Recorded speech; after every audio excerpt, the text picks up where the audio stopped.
I'm supposed to. I'll show you something.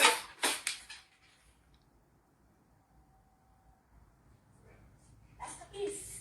That's when you sit down so fast. I'm so excited. Can we take the mat off? Will you help me? Yeah. I don't want the blue. Guys. Documenting this. I finished. Of course, now this is one of those new TikTok trends. And I just want you guys to understand this. Following these trends is going to damage your relationship.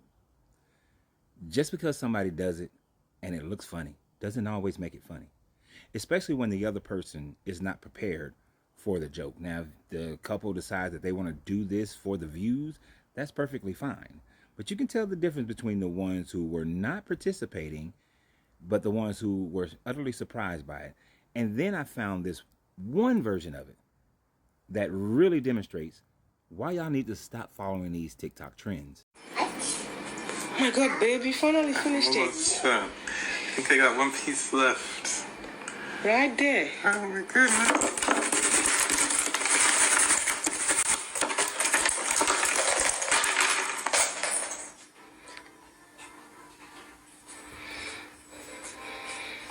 What's your problem? Why would you do that? You couldn't let me finish it? You see what it's like to just unknown people? That's nothing like what I do. It's nothing like what you do? No, I didn't hurt anybody with anything I ever did. Babe. Really, I'm sorry. I don't know. It was funny though, no? Babe, it was funny. Laugh. It's not funny. Babe, I just wanted to have fun. I'm like literally the worst person ever. Okay. Really, just for a stupid puzzle. It wasn't stupid to me. Can you find the box so I can put these back? You're not gonna do it again? No. Put them together. It's fun. Just start over. Why? So we can break it again?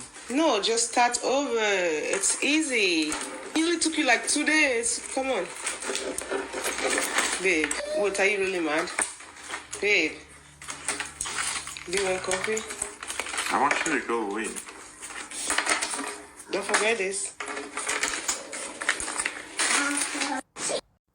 Now, what makes that version of it worse than the fact that he wasn't part of the whole joke, worse than the fact that what she did after he spent 2 days working on that, and he was very excited about it, is her response once she realized that she hurt his feelings. First, she tried to justify it by saying that that's what it feels like when you annoy me. But that is not anything in comparison to what he does to her. I went and watched a bunch of their videos, and he does not take something that she's been working on, something that she is taking pride in, and just destroys it. He doesn't do that. You know, the annoying things like, you know, playing around, putting your fingers close to somebody's ear or staring at someone, things of that nature. But that's completely and wholeheartedly different. Now, then she continues on to try to belittle how he feels about it. That he should laugh because she thinks it's funny.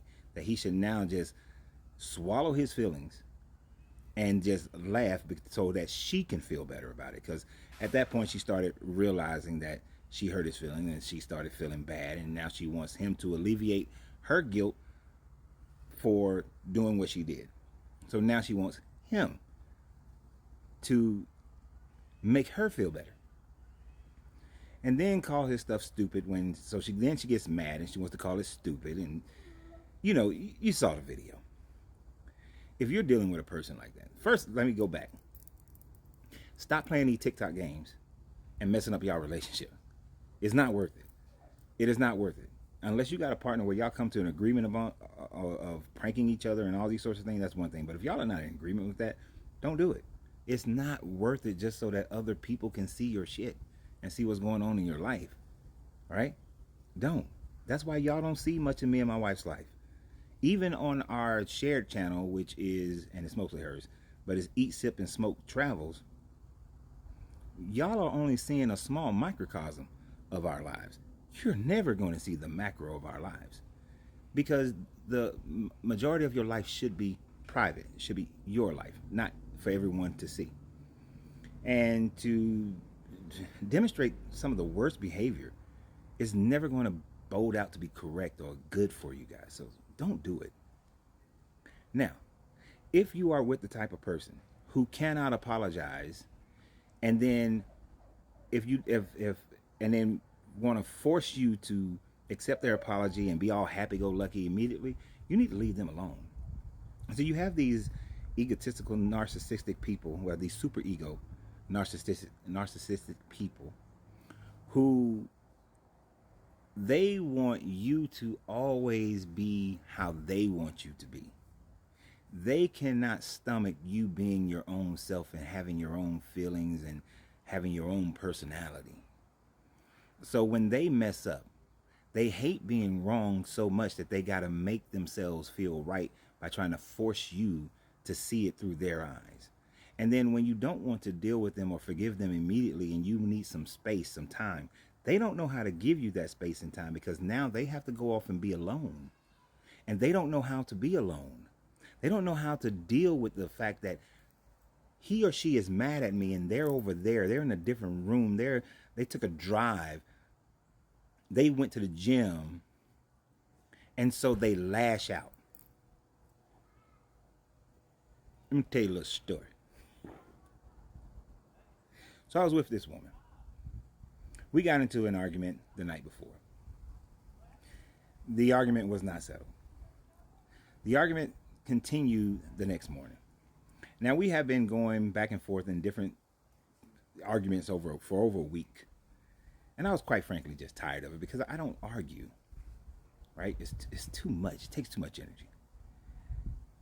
I wasn't trying to end the relationship at that point. But I told her, I said, you know what? And we were living together. I'm going to the gym. I need a little bit of a break from all of this.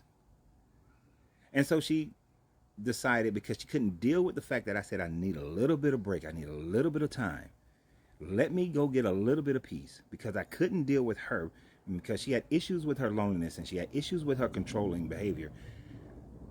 What it turned into was her saying, having to one-up me. Oh, don't just go, if you need a little bit of time, don't just take a little bit. Leave, period. I'm not the type of person where you can say that sort of thing to. As I explained in other videos, I take exactly what you say for exactly what you mean. I take things very literally, and if that's what you're going to say, then I'm going to accept it, and I'm going to make my next decisions, steps, actions based on that. And so I packed my shit up and I left. Because if you can't deal with yourself, if you can't give your partner space to be emotional, and you got to always control how they feel, you are the one with the problem. My wife and I are not always going to be in perfect harmony with each other all the time. Matter of fact, we just had a moment. She made lunch. She made herself a half sandwich. She made me a full sandwich. I had a pickle spear. She had a pickle spear. I had my apple juice. She had some water. She had chips on her plate. I ain't had no chips on my plate. I'm looking. Like, why I don't get no chips? Where the chips at? How you get chips and I don't get chips? That don't seem right. And she just looked at me. She was like, oh, I forgot about you? Oh, I forgot about you? You think I do? And she had put the chips inside my sandwich, because she thought that she heard me say that I put chips inside my sandwich. And I told her, I said, what man you talking about? What man you thinking about? She was like, no. I was like, I said, you see me put fries on my sandwich. You see me put fries on my hot dog. You've never seen me put fried chips in my sandwich. But it's something that maybe I said once. So it was, she was like, oh, well. And we were both like, oh, well, and laughed about it. And it's no big deal. So we're not always thinking on the same. But for some people, that would have turned into a huge argument, because they wouldn't be able to deal with the fact that something may have been off, or you might have did something off. Don't be that person. Don't live that life. Always remember, you have to free yourself to be yourself, because your greatness is non-negotiable. The journey Good vibrations.